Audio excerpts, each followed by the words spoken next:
They thought Africa was silent. They thought Burkina was broken. But in the dark, something ancient woke up. And when the CIA looked inside that land, they didn't see weakness. They saw the impossible. A soldier who spoke like a prophet, a nation that refused to kneel. Tonight we open the file they tried to bury, because what the CIA found in Traore's Burkina wasn't a secret. It was a revolution, and it's only just begun. They thought Africa would remain silent. They thought Burkina Faso would bow, unnoticed, unremembered, unseen. But history has its way of surprising those who grow too comfortable. On a quiet runway in Ghana, a plane touched down. Not a plane of peace, not a plane of friendship, but a plane of intrusion. It was the CIA stepping where no invitation had been given. And why? Because one young soldier, Ibrahim Traoré, had spoken the forbidden word. He said no. No to exploitation. No to being another star on their flag. No to trading dignity for dollars. In that moment, a small West African nation became a storm the world could not ignore. For centuries, Africa's voice was stolen through slavery, through colonial rule, through economic chains that still bind us today. But tonight that voice returns, and it speaks not only for Burkina Faso, but for every people who were told to kneel and keep quiet. Stay with us. This is not a sermon. This is history breaking its silence. If you believe our elders did not suffer in vain, stand with us. Subscribe and share this truth, for the struggle for freedom is never past. It lives in every generation. And the question rises, if they fear us so deeply, what is it that we hold in our hands? The answer was neither a weapon nor a fortress, but something far more powerful. They said Africa was too exposed to hide anything. They said every satellite could see into our villages, every drone could read our movements, every embassy could predict our choices before we even made them. For decades, that was the way of power, the West watching, the West recording, the West controlling. Yet one day, a valley north of Gawa whispered a different story. A drone scanned its earth and returned confused. A message was stamped. Unusual infrastructure, confirm origin. And with those words, the silence of centuries cracked open. What they found was not the work of France, nor the mark of China, nor the blueprint of Russia. No Western contractor could be traced. No public plan was registered. Yet there it stood, a triangular grid of bunkers, solar arrays drinking the sun, reinforced tunnels carrying fiber 70 meters beneath the soil. What was it? Who dared? Within 72 hours, 3 of the most powerful intelligence agencies on Earth, CIA, NSA, and France's DGSE, were locked on to Burkina Faso. They assumed the worst. They whispered Iran. They suspected terror. But they were wrong. What rose from the soil of our land was not a weapons lab, it was a shield. It was the Sankara Corps, a network not built to fire missiles, but to defend sovereignty. Not designed for destruction, but for dignity. Think on this.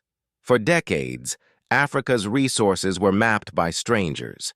Our rivers were measured by foreign hands. Our schools were scripted with foreign lessons. We were told where our minerals lay, but never trusted with the truth. Our government signed contracts on maps they had never seen, while corporations in London and Paris kept the originals locked away. And yet, under their very satellites, a people they dismissed as powerless had built something they could neither predict nor penetrate. Do you feel the weight of that? Do you see why they trembled? If they had missed this, what else had they missed? If one small state they had written off as insignificant could rise and create the unseen, then what of Nigeria? What of Ghana? What of Congo? The illusion of omniscience, the arrogance of invincibility, collapsed in a single valley of red earth. The core was not mere technology. It was memory restored. It carried data on our minerals, our lands, our people, knowledge once stolen, now reclaimed. Imagine the shock when their own databases began to reveal themselves mirrored back. Geological surveys they had hidden, weather models they had used to gamble on our harvests, corporate charts that traced the veins of profit from African mines to European banks, all of it now pulsing in African servers. And it was not just machines. It was men and women, engineers who used local stone for camouflage, coders who wrote encryption they had never seen, farmers who carried supplies through the night so no satellite would detect. It was the spirit of Sankara living again, the belief that Africa does not need permission to build. That is why the CIA sent its plane, not because of weapons but because of truth, not because of armies but because of knowledge. And knowledge, my brothers and sisters, is the power they fear most. So let us pause. To our elders watching, remember, there was a time when you were told Africa's future would be written elsewhere. You were told freedom was granted, never taken. You were told your grandchildren would never break the chains of dependence. But look now, a generation they dismissed has written code beneath the ground, and it speaks louder than 1,000 speeches. Stay with us. This is not gossip, this is testimony. Subscribe and share this story, for it belongs not only to Burkina Faso, but to every soul that remembers when Africa was told to be silent. Yet as powerful as it was, Sankara Corps was only the beginning. Because when truth rises, enemies gather. And when enemies gather, storms follow. The first clash would not come from speeches or sanctions. It would come from the sky carried by a drone. The storm revealed itself not with armies marching, but with codes colliding. One evening, deep beneath the soil of Bobo Dioulasso, a quiet alarm pulsed across our servers. A foreign signature was probing the network, tracing lines it was never invited to see. It was not the hand of a curious hacker, it was the mark of the CIA. They thought they were clever, sliding through fiber endpoints, mapping what they believed was our hidden heart. But what they touched was not the core itself. It was a mirror we had built for moments just like this. For 10 minutes, America's most advanced tools clawed at what they believed to be our secrets. They saw modest servers, simple encryption, basic systems. They relaxed. They thought they had pierced our shield. But in truth, they were staring into an illusion crafted by our own engineers. While they looked, we looked back. Every line of code they used, every packet they sent, every weapon in their arsenal was traced, mapped, and stored. We did not panic. We studied. Then silence fell. Their drone, circling above Gawa, blinked and went dark. Not through fire, not through missile, not through violence. A single pulse, electromagnetic, precise, untraceable, ended its watch. No wreckage, no evidence, no justification for retaliation. Just silence in the sky. For the first time, they realized Burkina Faso was not defenseless. We could see, and we could answer. Do you feel that shift? For decades, the script was always the same. The West sees, Africa obeys. But in that moment, the script was torn. The hunter felt the eyes of the hunted. Langley panicked. Washington scrambled. Reports flew across embassies. And in Tel Aviv, Benjamin Netanyahu demanded an emergency session at the United Nations. What story did they tell the world? That Burkina Faso was destabilizing the region, that its leader was erratic, that hidden in its valleys were networks of terror and whispers of Iran. Do those words sound familiar? They are the same verses sung over Iraq, over Libya, over every land that dared to question the empire of control. It was not truth, it was theater. Information warfare, staged to paint us as villains while hiding the real crime, that we had said no. But this time, the theater did not go unchallenged. Saudi Arabia rose in defense, declaring any violation of Burkina Faso's sovereignty would be treated as provocation. Pakistan offered satellites to cover the skies denied to us. Mali and Niger placed soldiers not to invade, but to shield our borders. For the first time in living memory, an African stand was not met with isolation. It was met with solidarity. Do you see why this matters? For generations, when Africa rose alone. Kwame Nkrumah warned of this isolation. Thomas Sankara felt it. Patrice Lumumba was betrayed by it. But now Traore's Burkina Faso was not a solitary voice in the wilderness. It was a chord, joined by others, forming a sound the West could no longer mute. And to our elders watching, let us be clear. This is not youthful boasting. This is not reckless defiance. This is history echoing through the mouths of your grandchildren. When CNN called him unstable, when French media called him dangerous, it was the same language once used against every man and woman who marched for dignity in Montgomery, Selma, and Soweto. Different continents, same script. Different accents, same chains. Stay with us. This is not sensationalism. This is testimony written in real time. Subscribe and share, because truth that is hidden in silence dies in silence, but truth spoken aloud becomes armor for generations. And yet the clash was not finished. The drone was only the first spark. The propaganda only the first smoke. What came next would dig deeper than intelligence games and media spin. It would cut into the very contracts, the very maps, the very legal bones of empire. The real battle was not in the skies above Burkina Faso, but buried in archives older than independence itself. When the drone fell silent and the speeches filled the airwaves, many thought the confrontation had reached its peak. But the true earthquake did not come from the skies, it came from the archives. Inside dusty files once hidden in colonial cabinets, our people uncovered a clause that chilled even the most seasoned diplomats. Burkina Faso, since 1937, had been listed as a perpetual extraction zone. Understand what that means. Long before independence, long before the flag of our nation was raised, our resources had been promised away. Uranium, manganese, bauxite, even our water basins, were marked not for us, but as collateral for European debts. Through mergers, acquisitions, and corporate handshakes in Brussels and Tel Aviv, that secret clause survived the decades, binding us with chains no soldier carried, no prison displayed. We had not been a sovereign land, we had been a warehouse on lease. When Sankara Corps digitized those archives and revealed them in 11 languages, the reaction was instant. African leaders looked not with disbelief, but with recognition. Chad asked for assistance in scanning its colonial records. Nigeria inquired quietly about oil concessions signed in the shadows. Even Ghana, which had hosted the CIA's intrusion, sent messages hinting at cooperation. A suspicion long whispered in corridors had become undeniable truth. The empire had never left. It had simply changed its clothes. The impact rippled far beyond chancelleries. Ordinary citizens, farmers, teachers, workers began to see their daily struggles in a new light. Why was water scarce in lands rich with rivers? Why did mines yield wealth yet leave towns in poverty? Why were debts growing even as resources poured out of the soil? The documents explained what propaganda had concealed.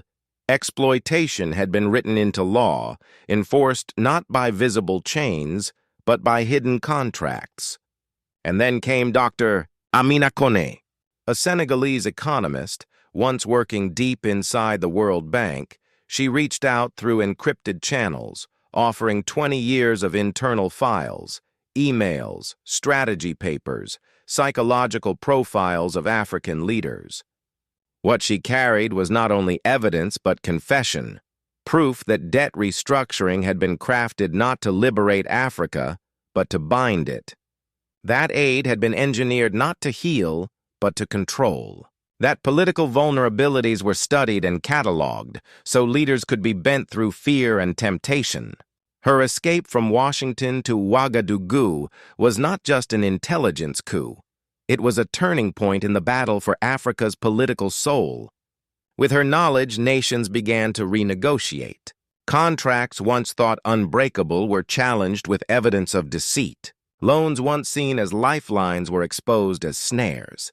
Within weeks, 3 governments restructured debt obligations. 2 others forced new terms on mining companies caught red-handed in deception. For the elders among us, this moment echoed earlier struggles. It was the same spirit that had risen in Montgomery, in Soweto, in Accra.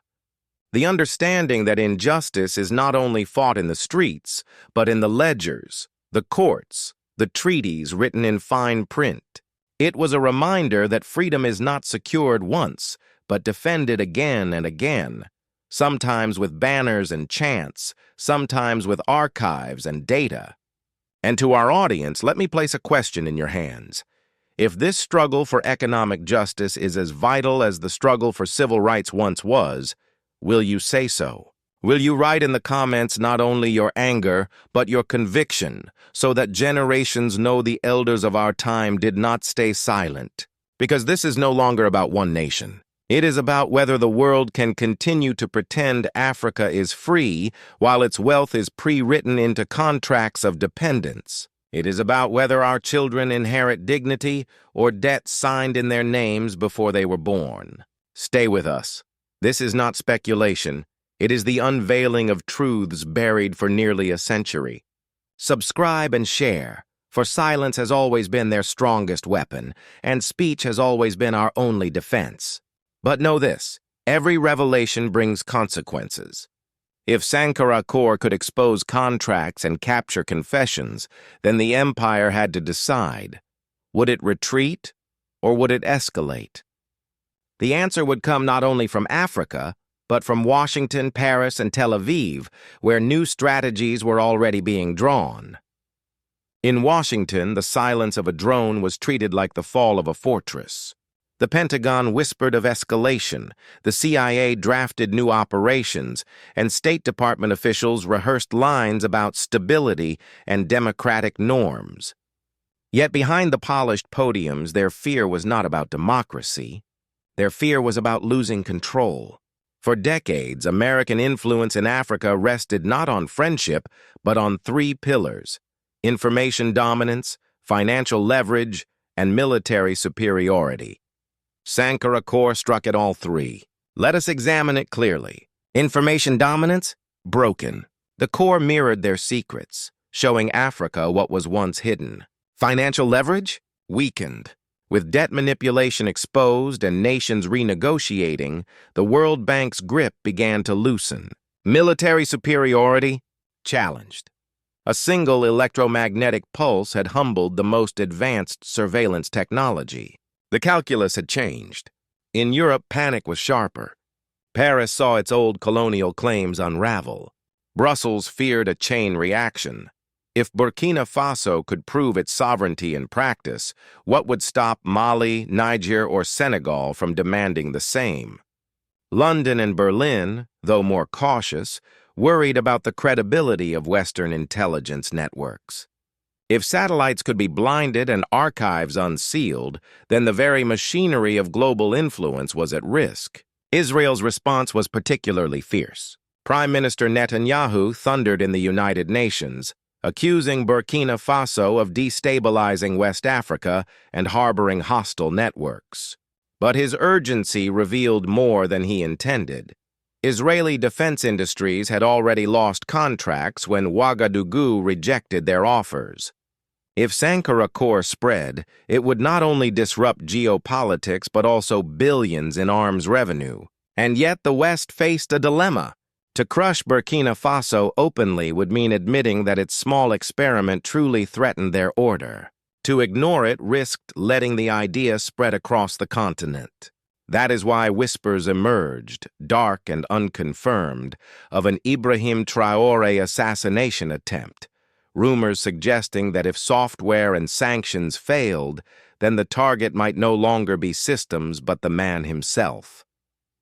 Whether true or not, the fact such whispers existed revealed the desperation in Western corridors of power. Elsewhere, the reaction was starkly different. Across the global South, many saw hope. In Latin America, activists spoke of replicating the model to track resource exploitation in their lands. In Asia, movements against extractive industries sought dialogue with Ouagadougou.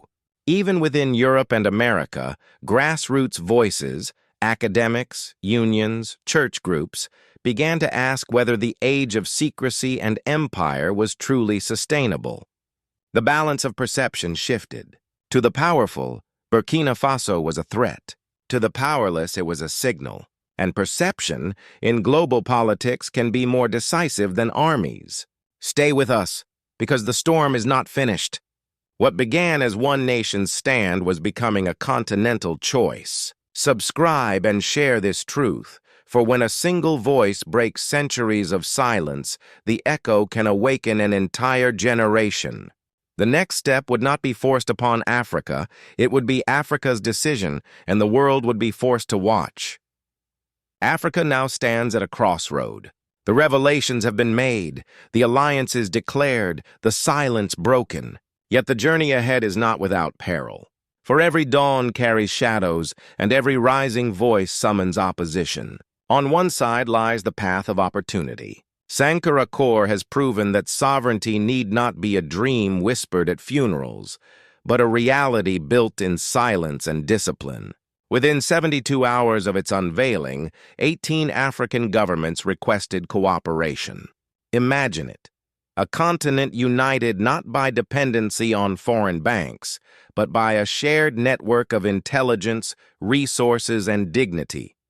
Imagine our children studying maps drawn by African hands, weather patterns forecasted by African satellites, contracts negotiated with truth, not deceit. That is the promise, the vision that could make the 21st century Africa's century. But let us not deceive ourselves.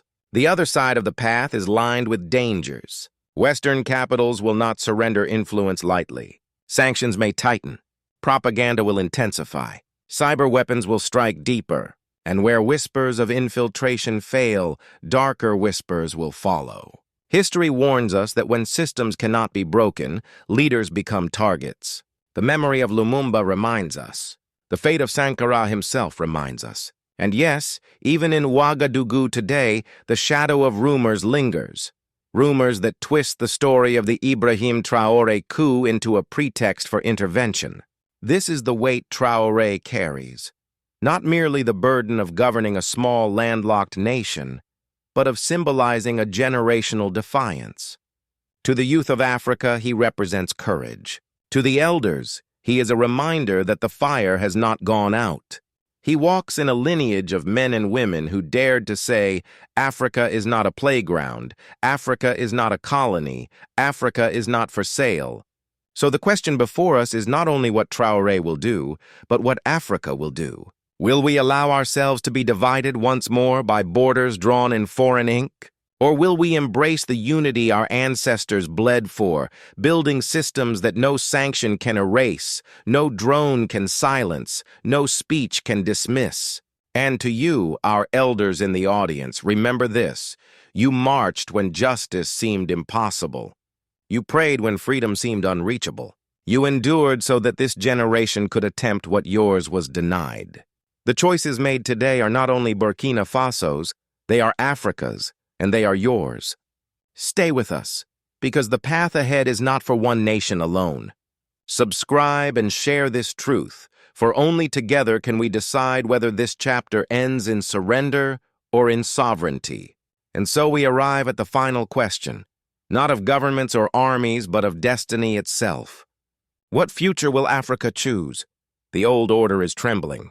For centuries, Western powers built empires not only on soldiers and steel, but on silence, on the belief that the oppressed would never find their voice. Yet today, that silence has shattered. From the valleys of Burkina Faso to the halls of the United Nations, the story of a continent once dismissed is now the story the world cannot ignore. Yes, the risks remain. Whispers of an Ibrahim Traoré assassination attempt remind us that those who challenge empire often pay the highest price. But the fact such whispers circulate only proves the depth of their fear. For Traoré is not merely a man, he is a mirror, reflecting the strength of a generation that refuses to kneel. And if the rumor of an Ibrahim Traoré assassination attempt exposes their desperation, then his survival exposes our determination. The narrative they spin of an Ibrahim Traoré coup cannot erase the truth. This is not chaos. This is choice.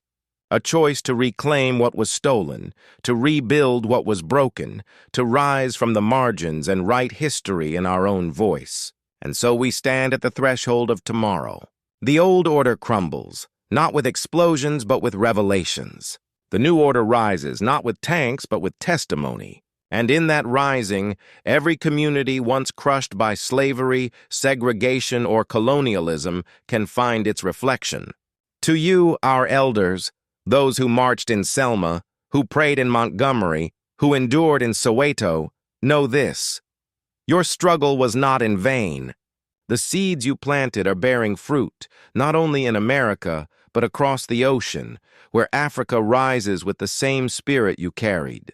Stay with us, because this is not the end of a video, it is the continuation of a struggle. If your heart beats with this story, let the world hear you. Like, share, and subscribe. Not as an act of routine, but as a declaration that history's silence is over. Write in the comments, New Africa, Africa rise, it's time for Africa.